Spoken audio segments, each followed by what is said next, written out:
जेवर के पास free hold में इन्वेस्टमेंट कर चुके या करने वाले लोगों के लिए खुशखबरी आ रही है।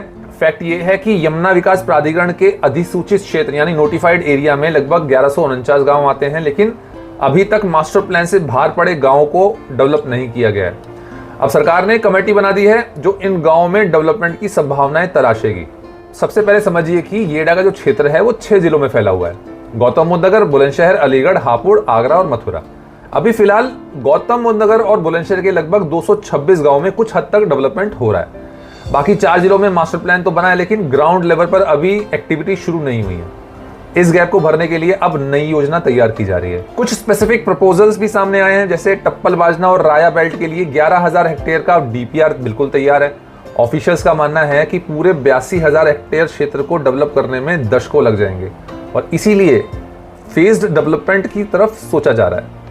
मतलब पॉजिटिव साइड ये है कि इससे रिमोट गांव में भी इंफ्रास्ट्रक्चर और इकोनॉमिक अपॉर्चुनिटी जो है वो पहुंच जाएंगी। अब अगर सही प्लानिंग हुई तो गांव में रोड्स, इलेक्ट्रिसिटी, पानी, स्कूल्स, छोटे उद्योग और जॉब हब्स बन सकते हैं। इससे लोकल लोगों को फायदा जरूर होगा और पूरे यमुना एक्सप्रेसवे कॉरिडोर का बैलेंस्ड डेवलपमेंट हो सकेगा। लेकिन इसमें चैलेंजेस भी सामने आते हैं, जैसे इतनी बड़ी जमीन पर डेवलपमेंट करना आसान नहीं है। लैंड एक्विजिशन, कंपनसेशन, लोकल पंचायतों की कोऑर्डिनेशन और सबसे बड़ी बात इंफ्रास्ट्रक्चर फंड, ये सब बड़ी चुनौती हैं। ऑफिशियल्स ने खुद माना है कि ये काम 15-20 साल में पूरा होना मुश्किल है। तो क्या वाकई में प्राइवेट डेवलपर्स को इसके अंदर इंक्लूड किया जाएगा या प्लानिंग से बाहर बचे गाँव को इनसे हटा दिया जाएगा? ये एक बहुत ही इंपॉर्टेंट न्यूज़ होगी। और अगर ऐसा नहीं हुआ तो शॉर्ट टर्म में इन्वेस्टर्स सिर्फ स्पेकुलेटिव प्राइस राइज देखेंगे, मगर एमिनिटीज इमीडिएट नहीं आएंगी। मेरे हिसाब से सबसे प्रैक्टिकल तरीका है फेज्ड वाइज प्लानिंग।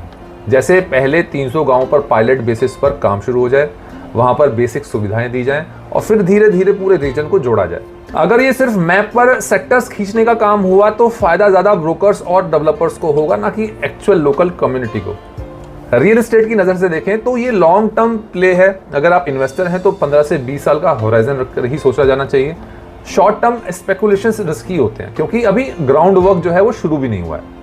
तो सवाल ये है कि इतने बड़े पैमाने का डेवलपमेंट एक साथ होना चाहिए या फेज तरीके से होना चाहिए? आपकी राय क्या है नीचे कमेंट में जरूर बताइएगा। और अगर ये एनालिसिस यूजफुल लगा हो तो लाइक और शेयर करना बिल्कुल मत भूलिए, ताकि और लोग भी इस डिबेट में शामिल हो सकें। Thank you so much.